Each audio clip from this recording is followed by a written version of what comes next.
చేశారు అనేది కదా భావం. ఒక రాయి విసరటం అనేది అది అంత చిన్న రాయి, ఎందుకంటే ఆ తగిలిన దెబ్బ ఇంతే కాబట్టి ఆ చిన్న రాయి విసరటాన్ని హత్యాయత్నంగా చూపించబోవడాన్ని ఏ విధంగా అర్థం చేసుకోవాలి? ఇది నిజంగా హత్యాయత్నమా లేక కోడికత్తి 2.0నా? ఏం రాశారండి సాక్షి వారి యొక్క వెర్షన్ చూద్దాం. ముందుగా సాయంత్రం 5 నుంచి విజయవాడలో సాగిన అపూర్వ యాత్ర.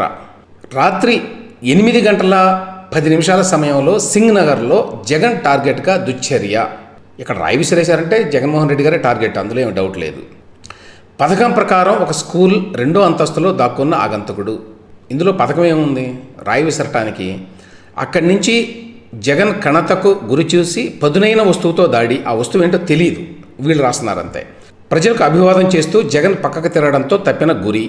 కనుబొమ్మపై తీవ్ర గాయం, పక్కకి తూలి గాయాన్ని అదిమి